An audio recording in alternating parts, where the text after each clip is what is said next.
होगा। जबरन अननेचुरल यौन संबंध अब क्राइम की कैटेगरी में नहीं आएगा। साथ ही महिलाओं, बच्चों और जानवरों से जुड़ी हिंसा पर सख्त सजा होगी। घर बैठे ही आप एफआईआर दर्ज कर पाएंगे। ये सारे बदलाव देश में आज यानी 1 जुलाई से नए क्रिमिनल कानून के तहत लागू हो चुके हैं। आज मंडे मेगा स्टोरी में जानेंगे नए क्रिमिनल कानून में किन धाराओं को बदला गया है और क्या कुछ नए प्रावधान जोड़े गए हैं। शॉर्ट इंट्रो से जानते हैं कि देश में पहली बार क्रिमिनल कानून कब और कैसे लागू हुआ था। प्राचीन भारत में कानून व्यवस्था वेदों और रीति रिवाजों से चलती थी। मुगल शासन में शरीयत कानून लागू हुआ। भारत में ईस्ट इंडिया कंपनी के आने के बाद साल 1834 में पहला कमीशन बना। लॉर्ड मैकाले लॉ कमीशन बना था, जिसमें लॉर्ड मैकाले ने भारतीय दंड संहिता आईपीसी धारा के तहत एक लॉ कानून बनाया था। फिर उसके बाद लॉ कानून को बदलावों के साथ लागू रहा। 21 दिसंबर 2023 को भारत की संसद ने नए क्रिमिनल कानूनों को पारित किया। 25 दिसंबर को राष्ट्रपति द्रौपदी मुर्मू ने इसे मंजूरी दे दी। अब आईपीसी की जगह भारतीय न्याय संहिता यानी बीएनएस, सीआरपीसी की जगह नागरिक सुरक्षा संहिता और इंडियन एविडेंस कोड की जगह भारतीय साक्ष्य संहिता नाम होगा। नए कानूनों में कई धाराओं को बदला गया है।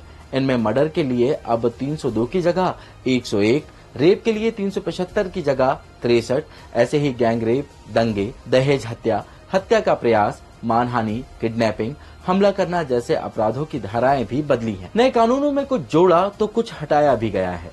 खास तौर से बच्चों और महिलाओं को लेकर बड़े अपडेट किए गए हैं। सबसे पहले बात महिलाओं को लेकर नए कानूनों में 4 बड़े अपडेट की।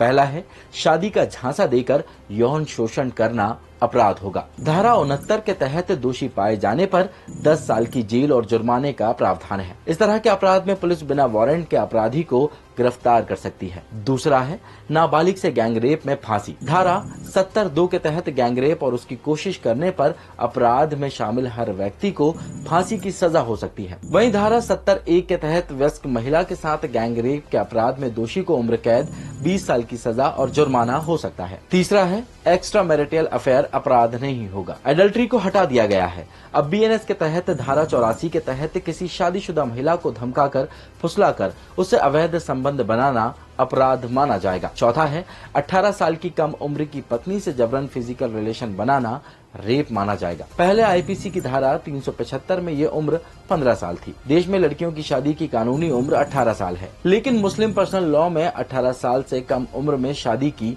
इजाजत है। तो वही नए कानून के तहत बच्चों से जुड़े 2 बड़े बदलाव किए गए हैं। इनमें पहला है बच्चों की किडनैपिंग के बारे में भी एक कानून हुआ लागू, जिसमें 7 साल की जेल और जुर्माना हो सकता है। वहीं बच्चों को खरीदारी या मीडिया अब अदालत के इजाज़त के बिना किसी को भी अपनी बिना परमिशन के पब्लिक नहीं कर सकती किसी बात को।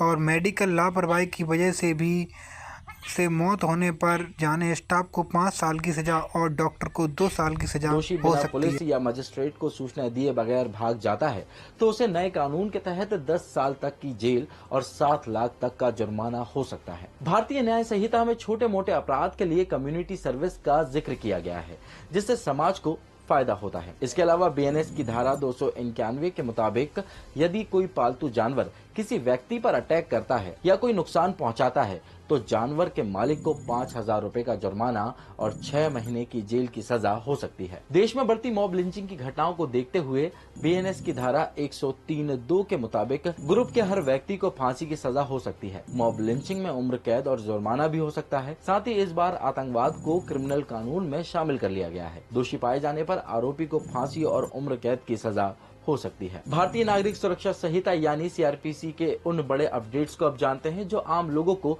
राहत पहुंचाएंगे। पुलिस स्टेशन जाए बगैर अब आप घर बैठे एफआईआर कर सकेंगे। अब किसी भी पुलिस स्टेशन पर एफआईआर दर्ज करा सकेंगे। केस से जुड़ी हर जानकारी फोन पर मिलेगी। इसके अलावा अरेस्ट होने पर जानकारी देने का प्रावधान भी किया गया है और गंभीर मामलों में फॉरेंसिक जांच जरूरी कर दिया गया है। महिलाओं और बच्चों पर अपराध की जांच 2 महीने में ही खत्म करनी होगी। कानूनी मामलों में सबूत बहुत मायने रखते हैं। इन्हें लेकर भारतीय साक्ष्य अधिनियम में क्या बदलाव है ये भी जान लेते हैं। अब ई डॉक्यूमेंट्स को सबूत के तौर पर जोड़ा गया है। प्राइमरी एविडेंस का दायरा बड़ा है। इसमें डिजिटल रिकॉर्ड्स, वीडियो रिकॉर्डिंग को प्राइमरी एविडेंस माना जाएगा, बशर्ते उनके साथ किसी प्रकार की कोई छेड़छाड़ ना की गई हो। पुलिस को दिया गया बयान कोर्ट में मान्य नहीं होगा। इन कानूनों को लेकर दावा किया जा रहा है कि इससे आम आदमी को राहत मिलेगी, तो वहीं एक तबका ऐसा भी है जिसने नए कानून में बनाए गए प्रावधानों का विरोध भी किया है। ऐसे ही और भी वीडियोस को देखने के लिए बने रहें। दैनिक भास्कर